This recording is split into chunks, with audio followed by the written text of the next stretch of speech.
Ok les gars, c'est comment les frérots, j'espère que vous allez bien. Ne regardez pas le décor les frérots, je suis en déplacement, bien évidemment, on aura un nouveau décor d'ici un mois à peu près, donc là je suis en plein déménagement, j'espère que vous allez bien. Juste, on va focus aujourd'hui sur la Ligue des Champions, nouvelle semaine les gars, on rentre dans du sérieux. La trêve internationale est finie, on a vu des matchs de championnat, entre autres on a vu les Arsenal se faire éliminer, Liverpool se faire tabasser avant d'affronter le PSG, on a vu ici le Bayern faire une remontada après être mené 2-0, c'était n'importe quoi. Le Real qui se fait humilier comme ça contre Mallorca. Et ensuite, tu vois le Barça qui joue contre l'Atlético, un match épique. Entre-temps, tu restes là, tu regardes le PSG qui s'en sort, tu restes là.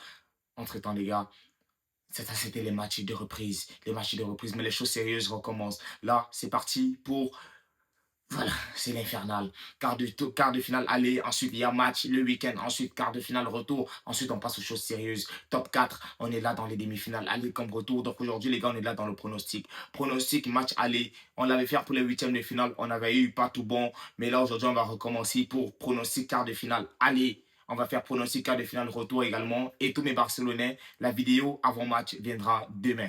Demain, on fera une vidéo avant match pour parler en profondeur du match Barça-Atlético de Madrid.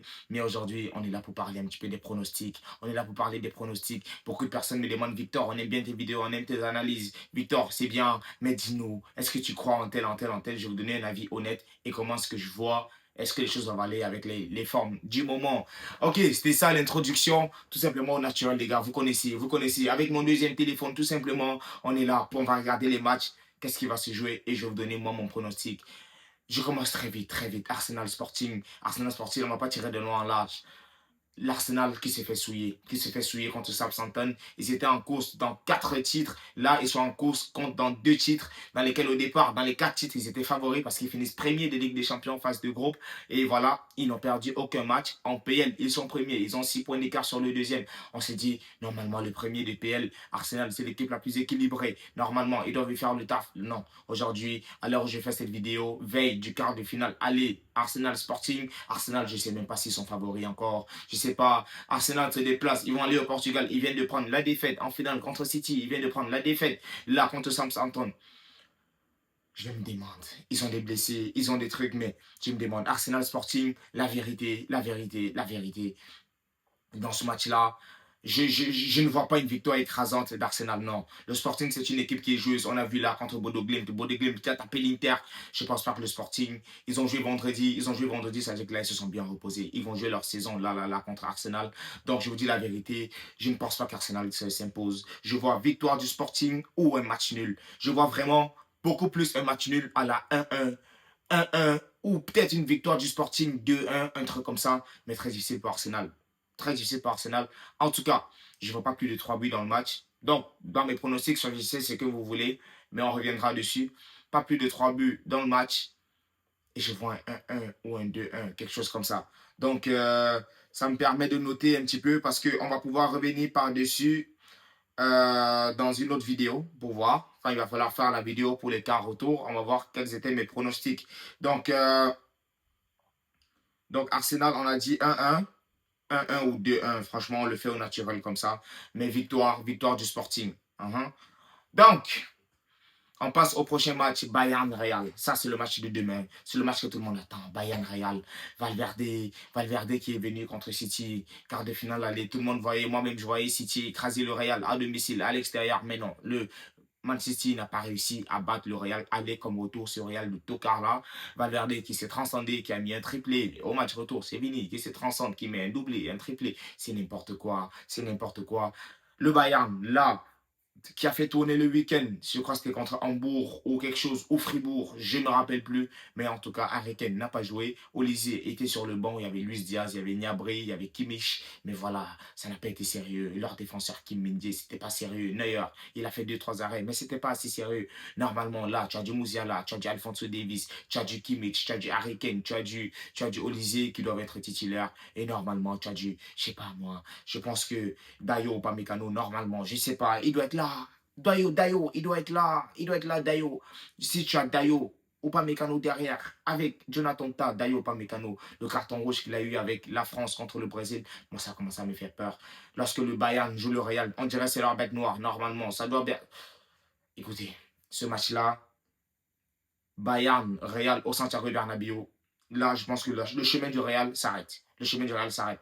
Ce match-là, je vois une victoire du Bayern. Vraiment, je vous dis la vérité, victoire du Bayern. Mais attention, attention, parce que la défense du Bayern n'est pas sérieuse. Ils ne sont pas sérieux. Normalement, ils vont venir là avec tous les atouts en Bundesliga. Ils se sont reposés. Les Olysée, les Harry Kane, les Luis Diaz, les Lennart Karl, les Musiala. Normalement, ils sont de retour. Ils doivent être en mesure de gérer. Au milieu de terrain, les Pavlovic, les Kimmich, ils doivent se gérer. Franchement, ils doivent se gérer. Les Stanisic, Davis, vous devez vous gérer. Donc, je vois une victoire du Bayern. Voilà, buteur. Je vois bien un score 3-1. Je vois bien un 3-1 ou un, voilà, 3-1 ou un truc comme ça. Mais je vois une victoire du Bayern. En tout cas, les matchs de mercredi, on va commencer tout de suite. Hein. Commencer tout de suite PSG Liverpool. Liverpool, ça m'a déçu. Liverpool, ça m'a déçu. Contre City, tu as l'opportunité après la trêve comme ça de te mettre en jambe contre Man City, de taper City et de faire peur au PSG. Mais non, tu vas comme ça contre City, tu as l'abordage, tu es là, tu es inoffensif. 4-0. 4-0 dans un match de coupe, ils n'avaient même pas fait tourner. Ils avaient des Salah, ils avaient des Wirtz, ils avaient Ekitike, ils avaient McAllister, ils avaient tout. Il y a aucune excuse. Ensuite, ils ont fait jouer les petits Rio Ngoumoua, les petits qui rentrent dans des mauvais moments. Mais non, ça ne peut pas marcher. Tout le monde n'est pas Yamal. PSG Liverpool, du côté du PSG, je pense que eux, ils ont fait le taf. Dembouz, il a fait le taf. Il a joué vendredi. Attendez, je regarde contre Toulouse. Dembouz, il a fait le taf. Dembouz, il est de retour en mode méchant. Non, non, c'est impossible. Là, on annonçait ce match-là comme voilà la revanche. Parce qu'on sait que l'année passée, Liverpool qui a fini premier de phase de groupe, qui a joué le huitième de finale contre le PSG au Parc des Princes. Liverpool a souffert. Et ensuite, il y a eu ce but-là. Je crois que c'était Conor Bradley, un but de braqueur à la fin du match. Et ils sont allés là-bas. Comment on appelle leur stade là? Le stade de Liverpool à Anfield, ils sont allés là-bas. Le PSG est allé là-bas avec tous les ingrédients. Ils ont réussi à tenir et à accrocher. Ils sont allés au tir au but, tout simplement. Encore une fois, Désiré Doué qui a permis au PSG de se qualifier. Et l'histoire retiendra que le PSG a été champion d'Europe. Donc, on a annoncé ce match-là comme étant une revanche. Liverpool-PSG, mais non. Ce n'est aucune revanche. Ce n'est aucune revanche. Là, je vois tout simplement une victoire écrasante du PSG. Minimum de buts d'écart. Je vois bien un 4-1. 4-1 ou un 3-1. Voilà, victoire du PSG, aucun suspense. Peut-être côté de Liverpool dans les quarts de finale retour. Après, je ne sais pas s'ils vont peut-être venir essayer parce que Chelsea est venu faire le tocard. Chelsea sont venus, ils ont pris 5-2.